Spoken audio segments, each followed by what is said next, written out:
नमस्कार दोस्तों, स्वागत है आपका राजंस करियर प्राइवेट लिमिटेड के ऑफिशियल यूट्यूब चैनल पर। मैं हूं सज्जर पांडे और हम लोग आज यहां पर महिला पर्यवेक्षक का संविधान का जो विषय है उसके बारे में वीडियो बनाने जा रहे हैं। तो आज का जो हमारा टॉपिक रहेगा संविधान पे वो है मौलिक अधिकार या मूल अधिकार, फंडामेंटल राइट्स। तो आइए बात करते हैं आज के इस टॉपिक पर, फंडामेंटल राइट्स या मूल अधिकार पर। तो आप सभी को जैसा कि पता है कि संविधान में जो मूल अधिकार हैं उन मूल अधिकारों की चर्चा कहाँ पर है, तो संविधान का जो भाग 3 है, भाग 3 के आर्टिकल 12 से लेकर के 35 तक। तो आपको सबसे पहले तो ये पता होना चाहिए कि संविधान में मूल अधिकारों की चर्चा कहाँ पर की गई। तो संविधान का जो भाग 3 है वहीं पर दिया गया है क्या, मौलिक अधिकार। दूसरी बात ये आपको पता होना चाहिए कि मौलिक अधिकारों का वर्णन संविधान में किस अनुच्छेद से लेकर किस अनुच्छेद तक है। तो अनुच्छेद जो 12 है वहां से लेकर के अनुच्छेद 35 तक हमें क्या दिखाई देता है, मौलिक अधिकार। तो सबसे पहले तो आपको इन बातों की जानकारी होनी चाहिए कि संविधान का कौन सा भाग है। संविधान का भाग है 3, जिसका नाम क्या दिखाई देता है हमको, मौलिक अधिकार। तो संविधान का भाग 3 जिसका नाम है मौलिक अधिकार, और साथ ही साथ हम लोग इंग्लिश में इसको बोलते हैं क्या, फंडामेंटल राइट्स। तो इसके बारे में दिया गया है। तो सबसे पहले तो भाग 3 नाम है उसका मौलिक अधिकार, अनुच्छेद है नंबर है 12 से लेकर के 35। तो संविधान का अनुच्छेद 12 से 35 इससे संबंधित है। इसके बाद अगली जो बातें आपको पता होना चाहिए कि जो मौलिक अधिकार जो विचार है ये हमारे संविधान में दिखाई देता है वो कहाँ से लिया गया है। तो वो लिया गया है संयुक्त राज्य अमेरिका के संविधान से। तो हमारे संविधान निर्माताओं ने मौलिक अधिकार का विचार संयुक्त राज्य अमेरिका के संविधान से लिया है, ये आपको पता होना चाहिए। प्लस इसके अलावा आपको और क्या पता होना चाहिए, तो ये भी पता होना चाहिए कि ये जो मौलिक अधिकार हैं, आपको ये तो जैसा मैंने बताया कि कहाँ से लिया गया है, तो संयुक्त राज्य अमेरिका के संविधान से लिया गया है, ये आपको अंदाजा होना चाहिए। इसके अलावा अगली बात जो इंपॉर्टेंट है आपके लिए जानने की, मौलिक अधिकार जो हैं होते क्या हैं। तो मौलिक अधिकार को हम ऐसा समझ सकते हैं कि मौलिक अधिकार वो अधिकार हैं एक तरह से जो हमें प्रकृति दे करके हमें यहाँ पर भेजती है। यानी कि सरल शब्दों में बोला जाए तो मौलिक अधिकार ऐसे प्राकृतिक अधिकार हैं जो एक मनुष्य प्रकृति के द्वारा प्राप्त करके ही इस पृथ्वी पर आता है। तो वही अधिकार आपके लिए क्या है, एक तरह से मौलिक अधिकार। यानी कि प्रकृति ने हमें क्या दिया है, जिंदा रहने का अधिकार दिया है, हमें देखने का, सुनने का, अपनी मर्जी से जीने का अधिकार। तो ये सारे अधिकार प्रकृति ने दिए हैं, ना कि हमारे माता पिता या सरकार ने। प्रकृति हमको देकर के भेजती है। तो वही अधिकार हमारे लिए एक तरह से क्या है, मूल अधिकार या मौलिक अधिकार। अब बात करते हैं ये मौलिक अधिकार हमारे लिए महत्वपूर्ण क्यों है। तो मौलिक अधिकार हमारे लिए इसलिए महत्वपूर्ण है क्योंकि मौलिक अधिकार जो होते हैं वो किसी व्यक्ति के संपूर्ण व्यक्तित्व के विकास के लिए आवश्यक होते हैं। तो ध्यान रखेंगे कि मौलिक अधिकार ऐसे प्राकृतिक अधिकार हैं जो किसी व्यक्ति के संपूर्ण व्यक्तित्व के विकास के लिए बहुत आवश्यक होते हैं, और अगर ये ना मिले तो किसी व्यक्ति के व्यक्तित्व का विकास भी रुक सकता है। ये इसलिए मौलिक अधिकार बहुत इंपॉर्टेंट होते हैं। तो ऐसे अधिकार जो किसी व्यक्ति के संपूर्ण व्यक्तित्व के विकास के लिए अनिवार्य है वही क्या है, मौलिक अधिकार। इसके अलावा अगला एक जो पॉइंट आपके लिए महत्वपूर्ण है जानना चाहिए वो ये कि क्या मौलिक अधिकारों का विचार हमारे संविधान में प्रारंभ से था।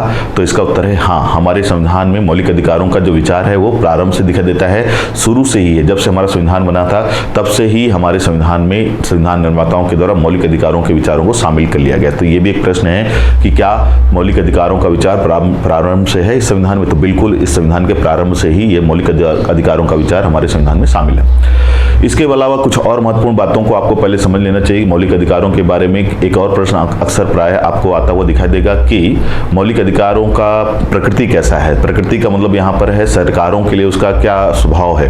तो प्रश्न का उत्तर आता है कि वो सरकारों के लिए नकारात्मक है। तो प्रश्न पहले तो ये आता है कि मौलिक अधिकारों की प्रकृति सरकारों के लिए किस प्रकार की है। तो उसका उत्तर होता है सरकारों के लिए नकारात्मक है। नकारात्मक का मतलब क्या है वो भी समझ लीजिए, लेकिन ध्यान रखेंगे प्रश्न अगर आए कि मौलिक अधिकारों की प्रकृति किस प्रकार से है, किस प्रकार की है, तो प्रकृति जो है वो क्या है, नकारात्मक है। ठीक है, ये आपको ध्यान में रखना है। अब नकारात्मक शब्द का क्या मतलब है उसको भी समझ लेते हैं। नकारात्मक शब्द का तात्पर्य यहाँ पर यह है कि अगर आपके मौलिक अधिकारों का उल्लंघन हो रहा है तो आप उन मौलिक अधिकारों की प्राप्ति के लिए न्यायालय जा सकते हैं, और न्यायालय जाकर के आप सरकार से भी अपने मौलिक अधिकारों की प्राप्ति कर सकते हैं। यानी कि कहीं न कहीं आप अपने मौलिक अधिकारों को प्राप्त करने के लिए सरकार को भी दबा सकते हैं, सरकार को भी झुका सकते हैं। और इसलिए सरकार को आप दबा सकते हैं, सरकार को आप झुका सकते हैं, इसलिए ही हम कह रहे हैं कि मौलिक अधिकारों की प्रकृति सरकारों के लिए क्या है, नकारात्मक। तो ये बहुत महत्वपूर्ण प्रश्न है, अक्सर आता रहता है। तो ध्यान रखेंगे मौलिक अधिकारों की प्रकृति सरकारों के लिए किस प्रकार की दिखाई देती है, नकारात्मक। इसके अलावा जो अगला एक प्रश्न आता है मौलिक अधिकारों के बारे में कि मौलिक अधिकार जो हैं वो क्या न्यायालय के द्वारा प्रवर्तनीय है। तो अभी मैंने ही बताया कि अगर आपके मौलिक अधिकार नहीं मिल रहे हैं तो आप न्यायालय जा सकते हो। तो ध्यान रखेंगे एक प्रश्न आएगा कि मौलिक अधिकार क्या न्यायालयों के द्वारा प्रवर्तनीय हैं। ध्यान रखेंगे क्या प्रश्न आता है कि क्या मौलिक अधिकार न्यायालयों के द्वारा प्रवर्तनीय है, तो इसका उत्तर है कि हाँ, मौलिक अधिकार न्यायालयों के द्वारा क्या है, प्रवर्तनीय है। तो प्रवर्तनीय वर्ड का मतलब भी आपको पता होना चाहिए। प्रवर्तनीय वर्ड का मतलब है क्या न्यायालय के द्वारा लागू किए जा सकते हैं या दिलवाए जा सकते हैं। तो ध्यान रखेंगे कि हाँ, ये न्यायालय के द्वारा लागू या दिलवाए जा सकते हैं, यानी कि प्रवर्तनीय है। तो प्रश्न आएगा कि क्या मौलिक अधिकार न्यायालयों के द्वारा प्रवर्तनीय है, तो इसका आंसर है हाँ। और कई लोगों को ये समझ में नहीं आता कि प्रवर्तनीय वर्ड का मतलब क्या है। तो प्रवर्तनीय वर्ड का मतलब है कि वो न्यायालयों के द्वारा दिलवाए जा सकते हैं या लागू करवाए जा सकते हैं, यही उसका सामान्य मतलब है। तो ये आपको ये भी पता होना चाहिए।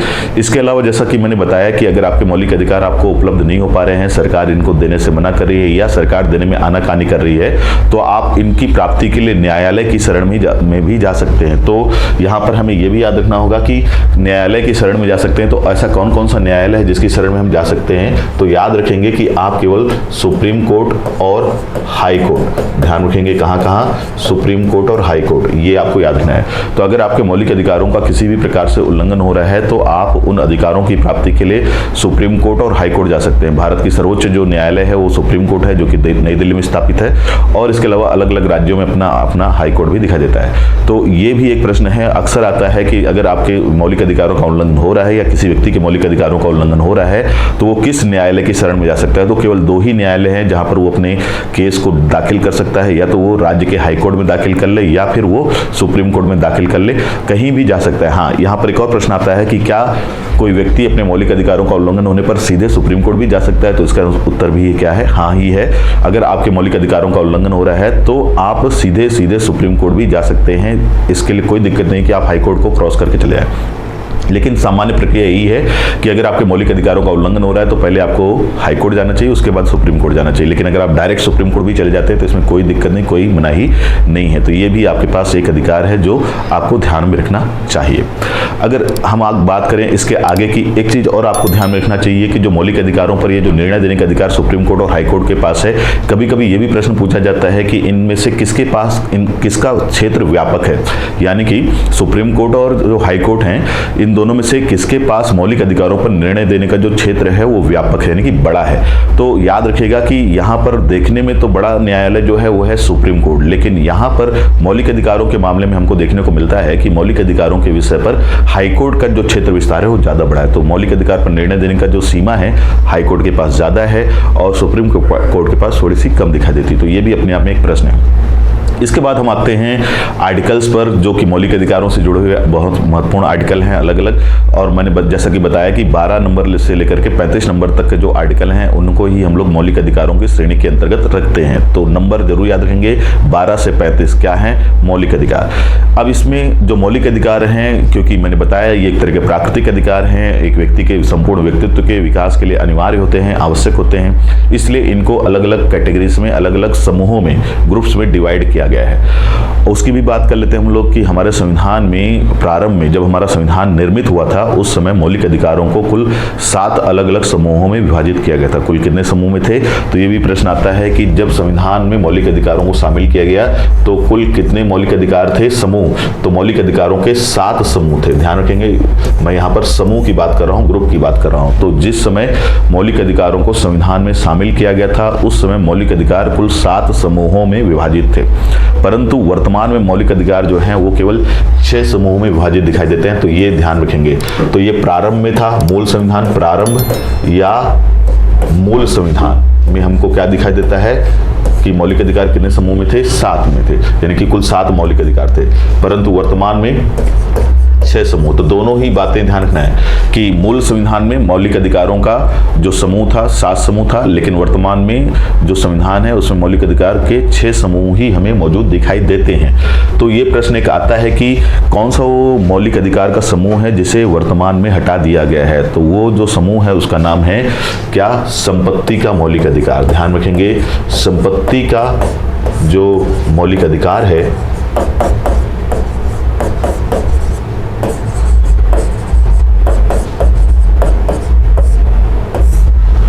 तो ये जो संपत्ति का मौलिक अधिकार है ये अपने आप में क्या था, एक समूह था, ध्यान रखेंगे। और ये जो समूह था ये आर्टिकल नंबर जो 31 है, ध्यान रखेंगे, मौलिक अधिकारों के अंतर्गत एक अनुच्छेद नंबर है 31। उस 31 नंबर के अनुच्छेद में इस बात का वर्णन था कि भारत के नागरिकों को संपत्ति का मौलिक अधिकार भी प्राप्त है। परंतु इस मौलिक अधिकार को ध्यान रखेंगे वर्ष 1978 में 1978 में 44वें संविधान संशोधन द्वारा क्या कर दिया गया, निरसित मतलब है समाप्त कर दिया गया। ठीक है, तो याद रखेंगे कि जो संपत्ति का मौलिक अधिकार था संविधान के किस अनुच्छेद में था, यह भी आपको पता होना चाहिए। संविधान का अनुच्छेद नंबर कौन सा है, 31। तो अनुच्छेद नंबर 31 में यह अधिकार पहले से मौजूद था संविधान के प्रारंभ से, लेकिन इसको 44वें संविधान संशोधन, कौन से नंबर का संविधान संशोधन, 44वें नंबर का जो संविधान संशोधन है जो कि कब हुआ है, 1978 में हुआ है, उसके द्वारा इस अधिकार को हटा दिया गया है, समाप्त कर दिया गया है या निरसित कर दिया गया है। तो ये आपको याद रखना होगा, इससे प्रश्न बनता है। साथ ही साथ ये भी प्रश्न पूछा जाता है आपसे कि जब इसको संपत्ति के मौलिक अधिकार को अनुच्छेद 31 से निरसित कर दिया गया तो फिर इसको क्या किया गया, क्या अब ये मौलिक अधिकार नहीं है? तो पहले तो उत्तर यही है कि अब ये मौलिक अधिकार नहीं है। ठीक है, तो अब क्या है ये, अब ये केवल ध्यान रखेंगे संवैधानिक अधिकार है। कैसा अधिकार है आपका, संवैधानिक। ठीक, संवैधानिक अधिकार का मतलब ऐसा अधिकार जिसका संविधान में वर्णन हो। कहां पर वर्णन हो, संविधान में वर्णन हो। तो अब याद रखेंगे कि ये अधिकार जो है संपत्ति का मौलिक अधिकार अब भारत के लोगों का क्या है, एक प्रकार का संवैधानिक अधिकार है, यानी कि वो न्यायालय के माध्यम से संपत्ति का जो अपना अधिकार है उसको प्राप्त कर सकते हैं। ये उनका मूल अधिकार नहीं है। लेकिन ठीक, तो प्रश्न आएगा कि अब क्या है ये संपत्ति का अधिकार, एक संवैधानिक अधिकार, कई बार विधिक अधिकार भी हम बोल देते हैं इसको, तो दोनों याद रखेंगे। प्लस ये भी प्रश्न आता है कि इसको अनुच्छेद 31 से हटाया गया तो कहां शामिल किया गया, तो संविधान रखना है आपको कि अनुच्छेद 31 से हटा करके इसको संविधान के अनुच्छेद नंबर आर्टिकल नंबर 300 का, या इंग्लिश में इसी को 300A भी बोल सकते हैं, जो भी आप बोलेंगे दोनों सही है। तो अनुच्छेद नंबर है 300 का या इंग्लिश में 300A, वहां पर अब संपत्ति के मौलिक अधिकार को अब एक संवैधानिक अधिकार के रूप में दर्जा दे दिया गया, वहां पर स्थापित कर दिया गया। तो ये सारी ही बातें जो मैं यहाँ पे बता रहा हूँ उन सभी से प्रश्न आते रहते हैं, ध्यान रखेंगे। अगर हम आगे बढ़ें और अगली कुछ और बात ध्यान दौड़ाएं तो हमें दिखाई देता है कि इसमें 12 से लेकर के 35 के जो आर्टिकल हैं पहले उनकी भी बात कर लेते हैं।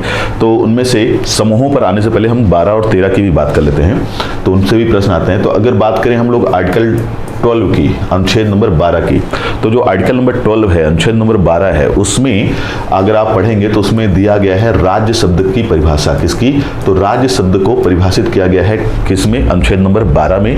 राज्य का अर्थ क्या है, यहाँ पर राज्य का मतलब है सरकार, ठीक है, ध्यान रखेंगे। तो आर्टिकल नंबर 12 से ही शुरू कर रहे हैं हम लोग, और आर्टिकल नंबर 12 में ये लिखा है, या अब ऐसा भी पढ़ सकते हैं कि आर्टिकल नंबर 12 में राज्य शब्द को परिभाषित किया गया है। किसको, राज्य शब्द को। और राज्य शब्द का मतलब क्या है यहाँ पर, सरकार, कि सरकार है क्या, किसे हम सरकार कहेंगे। ठीक है, तो याद रखेंगे आप लोग कि भारत में जितनी भी प्रकार की सरकारों के रूप हैं, जैसे केंद्र सरकार है, राज्य सरकार है, स्थानीय सरकार, पंचायतें हैं, नगर निगम, नगर निकाय, ये जितने भी आपको जहाँ पे सरकार का अपना प्रभाव दिखाई देता है वो सभी इस सीमा के अंतर्गत आते हैं, यानी कि ये सभी क्या है, सरकार है। और ये मौलिक अधिकारों को देने की जिम्मेदारी इन सभी सरकारों के ऊपर लागू होती है, मतलब ये सभी जिम्मेदार हैं आपके मौलिक अधिकारों को उपलब्ध कराने के लिए। तो बहुत महत्वपूर्ण है। आर्टिकल नंबर 12 क्वेश्चन आता है तो ध्यान रखेंगे कि उसमें क्या दिया गया है, उसमें राज्य शब्द को परिभाषित किया गया है। अगर हम वहीं पर आर्टिकल नंबर 13 की बात करें तो ये भी महत्वपूर्ण आर्टिकल है कुछ मायनों में, और इसमें दिया गया है कि जो संसद है वो मौलिक अधिकारों में किसी भी प्रकार का छेड़छाड़ नहीं कर सकती, खासकर ऐसा कोई छेड़छाड़ नहीं कर सकती कि जिससे मौलिक अधिकारोों की जो शक्ति है वो समाप्त हो जाए। एक बात आपको ये यहाँ पे याद रखना होगा कि इस आर्टिकल में इस बात की भी व्यवस्था की गई है कि अगर संसद चाहे तो अनुच्छेद 368, आर्टिकल कौन सा, आर्टिकल नंबर है 368, जिसका नाम है आप सभी को पता होना चाहिए। इस आर्टिकल नंबर 368 का मतलब है संविधान संशोधन। तो आर्टिकल 368 बहुत महत्वपूर्ण आर्टिकल है और इसमें संविधान में संशोधन यानी कि संविधान में परिवर्तन करने का अधिकार दिया गया। और संविधान संशोधन का मतलब होता है किसी भी तरह का संशोधन, सकारात्मक संशोधन या नकारात्मक संशोधन, यानी कि किसी भी तरह का परिवर्तन, कोई चीज जोड़ी भी जा सकती है और कोई चीज हटाई भी जा सकती है इस आर्टिकल के माध्यम से। तो हमारे आर्टिकल नंबर 13 में जो है इस बात का वर्णन है कि संसद जो है है वो मौलिक अधिकारों में भी अनुच्छेद 368 के माध्यम से परिवर्तन कर सकती है। लेकिन अगर संसद कोई ऐसा परिवर्तन कर रही है जो मौलिक अधिकारों के शक्ति को, मौलिक अधिकारों की ताकत को किसी प्रकार से अगर कम करती है, तो उस प्रकार से किया गया संविधान संशोधन या इस तरह से किया गया संविधान संशोधन क्या होगा? जीरो होगा, नल एंड वॉइड, मतलब उस नगण्य होगा, उस तरह का संविधान संशोधन मान्य ही नहीं होगा। तो अगर संसद कोई ऐसा संशोधन कर दे मौलिक अधिकारों में जो मौलिक अधिकारों की शक्ति को किसी भी प्रकार कम से कम करता हो, तो उस तरह से किया गया संशोधन जो है वो मान्य नहीं होगा, उसको स्वीकार नहीं किया जाएगा। ये वर्णन कहाँ पे किया गया? अनुच्छेद 13 में किया गया। तो ये भी आपके लिए महत्वपूर्ण आर्टिकल है, ध्यान रखेंगे। इसके बाद हम बढ़ते हैं, क्या मैंने जैसा बताया कि संविधान में मौलिक अधिकार के वर्तमान में केवल 6 समूह हैं, तो उन 6 समूहों के बारे में हल्का सा आपको जानकारी होना चाहिए। सबसे पहला समूह जो हमको दिखाई देता है उसका नाम है समता का मौलिक अधिकार। किसका मौलिक अधिकार? समता या समानता का मौलिक अधिकार। और इसके बारे में जो वर्णन हमें वो संविधान के अनुच्छेद 14 से लेकर के 18 तक में है। कहाँ से कहाँ तक? तो संविधान का 14 से लेकर के 18 तक का जो भाग है, अनुच्छेद नंबर 14 से 18, वो कहलाता है क्या? मौलिक अधिकारों का कौन सा समूह? समता का मौलिक अधिकार, समता के मौलिक अधिकार। ठीक। दूसरा जो समूह है उसका नाम है स्वतंत्रता के मौलिक अधिकार। ये दिखाई देगा आपको 19 से लेकर के 22।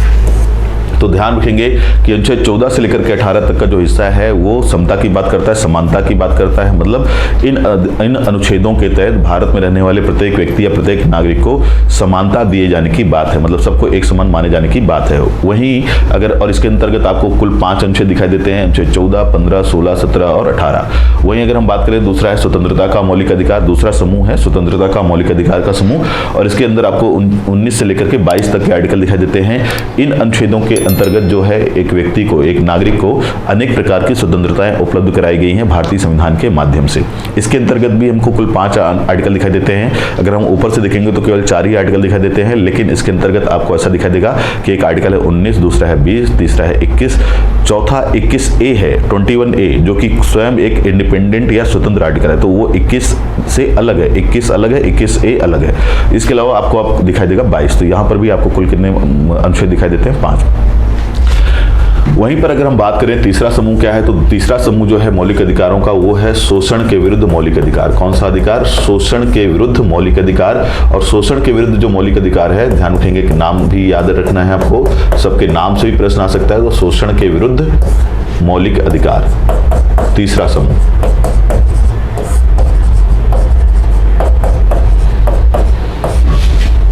और इसका वर्णन है संविधान के अनुच्छेद नंबर 23 और 24 में। तो यहाँ पर क्या है? यहाँ पर इस समूह में इस बात का वर्णन है कि भारत में रहने वाले किसी व्यक्ति या किसी नागरिक का यदि किसी भी तरह से शोषण हो रहा है तो उसे उस शोषण से बचाया जाना चाहिए, उसे उस शोषण से मुक्ति मिलनी चाहिए। तो उन बातों का वर्णन अनुच्छेद 23 और 24 में किया गया है, यानी कि भारत में रहने वाले किसी व्यक्ति का किसी प्रकार से कोई शोषण नहीं किया जा सकता। ये सारी बातें अनुच्छेद 23 और 24 में है। वहीं अगर हम बात करें चौथे समूह की, चौथा समूह जो है उसमें क्या है? उसमें वर्णन है धार्मिक स्वतंत्रताओं का। ध्यान रखेंगे किसका वर्णन है? अनेक प्रकार की धार्मिक स्वतंत्रताओं का वर्णन मिलता है। कहां पर? चौथे नंबर के समूह। इसमें आर्टिकल नंबर आपको दिखाई देगा 25 से लेकर के 28। तो संविधान का अनुच्छेद 25 से लेकर के 28 तक का जो हिस्सा है वो धार्मिक स्वतंत्रताओं के अधिकार से जुड़ा हुआ है, यानी कि यहाँ पर अनेक प्रकार की धार्मिक स्वतंत्रताएं प्रदान की गई हैं। इसका मतलब ये है कि भारत में रहने वाले प्रत्येक व्यक्ति को, प्रत्येक नागरिक को अपने हिसाब से अपने धर्म को मानने का अधिकार है। इस समूह के अंतर्गत हमें यह भी देखने को मिलता है कि अगर आप भारत में रहते हैं तो आप जो भी चाहें उस धर्म का पालन कर सकते हैं, कभी भी आप किसी भी धर्म को बदल भी सकते हैं, ये भी आपको अधिकार है। जैसा चाहे अपने धर्म को पूजा पाठ कर सकते हैं, जैसा चाहे उसको आगे बढ़ाने का कार्य कर सकते हैं। सारे अधिकार आपको यहाँ पर मिले हुए हैं। अगर हम बात करें 5वें समूह की, तो जो 5वां समूह है उसका नाम है संस्कृति और शिक्षा संबंधी अधिकार। ध्यान रखेंगे क्या नाम मिलेगा? संस्कृति व शिक्षा संबंधी अधिकार।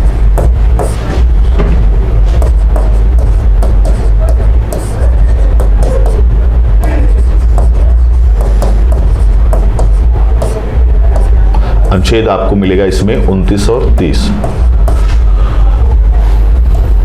तो ये ध्यान रखेंगे 5वें नंबर का समूह है जिसका नाम है संस्कृति व शिक्षा संबंधी अधिकार, और इसमें 2 आर्टिकल हैं, अनुच्छेद 29 और 30, और इसके तहत हमें भारत में रहने वाले लोगों को उनकी संस्कृति को बचाने का, मतलब अगर कोई व्यक्ति भारत में जो रह रहा है, भारत का जो नागरिक है, उसे अपनी संस्कृति को बचाने का अधिकार दिया गया है। जो उसका जीवन शैली है, जो उसकी परंपराएं हैं, उसे उसको सहेजने का अधिकार दिया गया है। साथ ही साथ उसे शिक्षा से संबंधित, मतलब अनेक प्रकार के शैक्षणिक संस्थान खोलने का अधिकार भी दिया गया है। तो ये दोनों अधिकार आपको संविधान के मौलिक अधिकारों के 5वें नंबर के समूह के अंतर्गत हमको दिखाई देते हैं, आर्टिकल नंबर 29 और 30। अगर हम बात करें मौलिक अधिकारों के समूह के अगले समूह की, मौलिक अधिकारों का जो समूह, उसमें 6वें नंबर का जो समूह है वो जो है उसका नाम है संवैधानिक उपचारों का अधिकार। क्या नाम है? तो नाम याद रखेंगे, संवैधानिक उपचारों का अधिकार।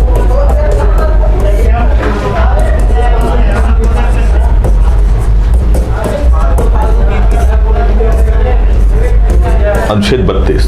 तो जो 6वें नंबर का समूह है उसका नाम है संवैधानिक उपचारों का अधिकार। आर्टिकल नंबर कौन सा है? 32। यहाँ पर 31 हमने नहीं लिखा है, क्यों? क्योंकि मैंने पहले ही बताया कि 31 जो है उसको निरसित कर दिया गया, डिलीट कर दिया गया, हटा दिया गया, समाप्त कर दिया गया, और वो क्या था? संपत्ति का मौलिक अधिकार। तो संपत्ति का मौलिक अधिकार अब समाप्त हो चुका है। तो सीधा हम बात कर रहे हैं किसके बारे में? मौलिक अधिकारों का 6वां समूह जिसका नाम है संवैधानिक उपचारों का अधिकार, और इसका वर्णन संविधान के अनुच्छेद नंबर किस पर है? अनुच्छेद नंबर 32 में है। तो ये आपको याद रखना होगा।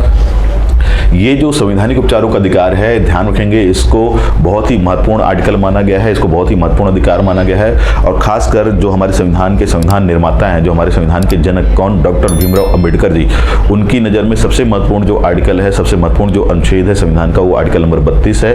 और इस वजह से ही डॉक्टर भीमराव अंबेडकर जी ने संविधान के अनुच्छेद 32, जिसको हम लोग बोलते हैं संवैधानिक उपचारों का अधिकार, उसे संविधान की आत्मा या हृदय भी कहा है। तो प्रश्न आएगा कि डॉक्टर भीमराव अंबेडकर के अनुसार संविधान की आत्मा या संविधान का हृदय क्या है? तो उसका आंसर है संवैधानिक उपचारों का अधिकार, आर्टिकल नंबर 32। तो ये बहुत महत्वपूर्ण है, आप अवश्य याद रखेंगे।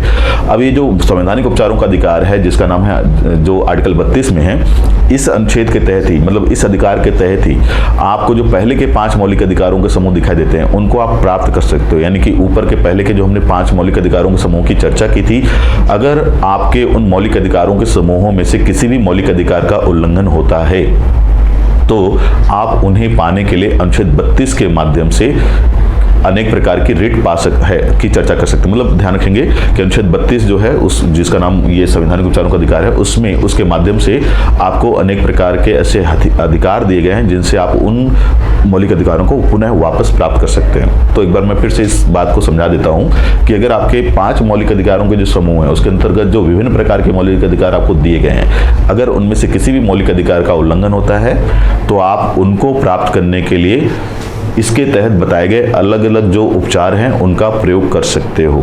और कहां पर जा सकते हो? मैंने पहले ही बताया था, सुप्रीम कोर्ट और हाई कोर्ट। एक बात और याद रखिएगा, कभी कभी ये भी प्रश्न आता है कि किस आर्टिकल के माध्यम से आप लोग सुप्रीम कोर्ट जा सकते हो। तो आर्टिकल नंबर 32 है, यही वाला आर्टिकल है, ध्यान रखेंगे।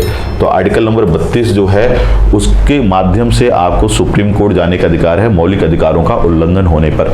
और दूसरा प्रश्न और आता है कि हाई कोर्ट में किस आर्टिकल के माध्यम से जा सकते हो या कहां पर हाई कोर्ट की पावर दी गई है? तो आर्टिकल नंबर 226, अनुच्छेद नंबर जो 226 है, उसमें इस बात का वर्णन किया गया है कि अगर किसी व्यक्ति के मौलिक अधिकारों का उल्लंघन होता है तो इस आर्टिकल के तहत वो हाई कोर्ट जा सकता है। तो आर्टिकल 226 में हाई कोर्ट की पावर का वर्णन किया गया है और आर्टिकल नंबर जो 32 है उसमें सुप्रीम कोर्ट की पावर का वर्णन किया गया, उसके माध्यम से आप वहां जा सकते हैं। तो दोनों आर्टिकल याद रखेंगे। अब हम बात कर रहे थे किसकी की संवैधानिक उपचारों का अधिकार जो है, और जैसा कि मैंने बताया कि संवैधानिक उपचारों के अधिकार के तहत आपको ये सुविधा दी गई कि आप अपने अधिकारों को पा सकते हो, लड़ के पा सकते हो सुप्रीम कोर्ट और हाई कोर्ट में। तो क्या क्या वो रास्ते बताए गए हैं उनके बारे में आपको पता होना चाहिए, क्या क्या वो तरीका है जिससे आप अपने मौलिक अधिकारों को प्राप्त कर सकते हो। तो संवैधानिक उपचारों का जो अधिकार का जो श्रेणी है, इसमें 5 ऐसे रिट की चर्चा की है। सबसे पहले तो हम बात कर लें किसकी चर्चा की गई है, तो रिट की चर्चा। रिट ये जो शब्द हैं आपको ध्यान रखना है। तो संवैधानिक उपचारों के अधिकार के तहत आपको रिट जारी करने का, आपको रिट डालने का अधिकार है, ठीक है। तो ये वर्ड याद रखेंगे। और इसके माध्यम से जो सुप्रीम कोर्ट और हाई कोर्ट हैं वो आपको मौलिक अधिकार दिला सकते हैं। यहाँ पर जो आगे हम लोग यहाँ पे शब्दावली की चर्चा करने जा रहे हैं मौलिक संवैधानिक उपचारों के अधिकार के तहत, उसमें जो शब्दावली कभी कभी ये भी पूछा जाता है कि संवैधानिक उपचारों के अधिकार के तहत जो शब्दावली है वो कौन सी भाषा से उठाई गई शब्दावली है। तो ध्यान रखेंगे लैटिन भाषा। तो लैटिन भाषा जो कि दक्षिण अमेरिकी देशों में बोली जाती है, उन देशों की भाषा है लैटिन भाषा, और उसी भाषा के 5 ऐसे शब्द हैं जिनका प्रयोग हमारे न्यायालयीन तंत्र में भी होता हुआ दिखाई देता है, और उन्हीं 5 शब्दों का प्रयोग करके आपके मौलिक अधिकारों को न्यायालय दिलवा सकता है। तो बहुत महत्वपूर्ण है, याद रखिएगा। अब एक एक की बात कर लें कौन कौन से दिखाई देते हैं। तो सबसे पहला जो लैटिन शब्द दिखाई देता है मौलिक अधिकारों के तहत या इस संवैधानिक उपचारों के तहत, वो है हैबियस कॉर्पस। सबसे पहला कौन सा शब्द है? Habeas corpus. हैबियस कॉर्पस जो आपका रिट है, इसको हम रिट भी बोल सकते हैं। तो हैबियस कॉर्पस जो रिट है, इस रिट के माध्यम से न्यायालय सरकार को या किसी सरकारी तंत्र को या पुलिस, सबसे अच्छा उदाहरण पुलिस को, यह आदेश दे सकता है कि आप किसी व्यक्ति को ढूंढ के लाइए। तो ये जो शब्द है हैबियस कॉर्पस लैटिन भाषा का, इसका एक्चुअल में मतलब है, वास्तविक अर्थ है क्या? बंदी प्रत्यक्षीकरण। क्या है? बंदी प्रत्यक्षीकरण। इसको हम लोग सशरीर प्रस्तुतिकरण भी बोल सकते हैं। सशरीर प्रस्तुतिकरण।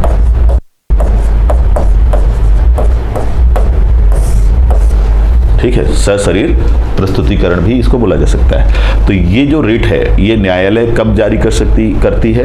अगर किसी व्यक्ति को पुलिस वालों ने गलत तरीके से गिरफ्तार कर लिया है और गिरफ्तार करने के बाद वो व्यक्ति गायब है, मतलब कि किसी व्यक्ति को पुलिस वाले ले गए और ले जाने के बाद उसको कहाँ, मतलब उसके साथ क्या किया है पता नहीं है, और उस व्यक्ति के घर वाले जब थाने पहुंचे तो पुलिस वाले ने बोला कि उसको तो छोड़ दिया गया, हमें नहीं मालूम कहाँ गया।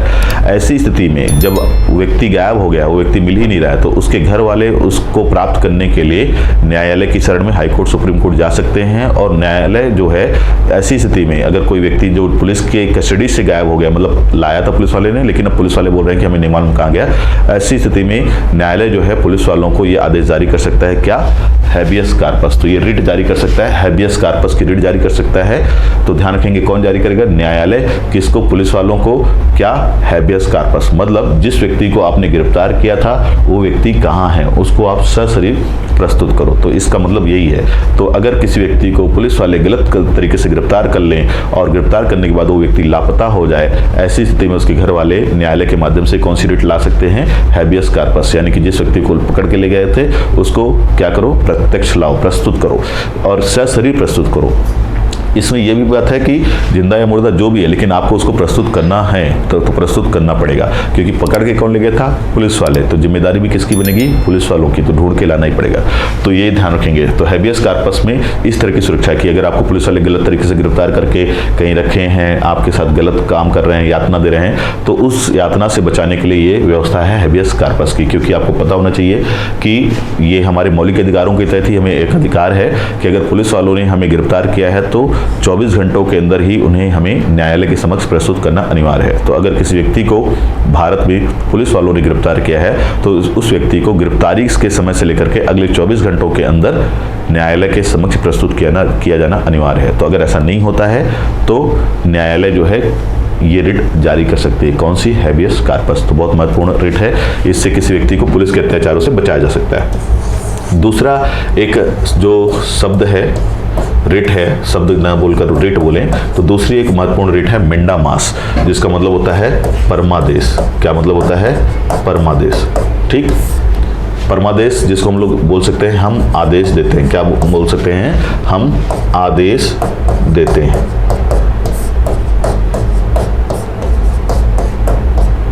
ठीक, तो ये रिट न्यायालय कब जारी कर सकता है? ये रिट न्यायालय उस वक्त जारी कर सकता है जब कोई सरकारी अधिकारी या कर्मचारी अपने कार्यों के कार्यों या जिम्मेदारियों के निर्वहन में जो है ईमानदारी पूर्वक व्यवहार करता हुआ नहीं दिखाई देता।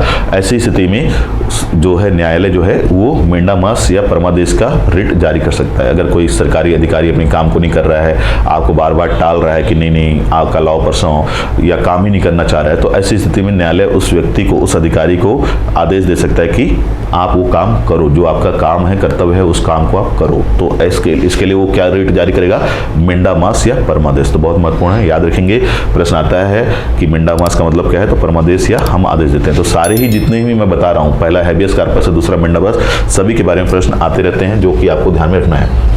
अगर हम तीसरा बात करें, तीसरा अगर हम इसमें ले लें तो एक दिखाई देता है आपको सर्टियोररी। अगली जो रिट दिखाई देती है एक रिट, उसका नाम है सर्टियोररी। सर्टियोररी मतलब हिंदी में है उसका उत्प्रेषण। ठीक है, सर्टियोररी जो है उसका हिंदी में अनुवाद क्या है? उत्प्रेषण। यानी कि अगर और सरल शब्दों में बोला जाए तो इसका मतलब है अपने पास मंगाना या स्थानांतरित करवाना।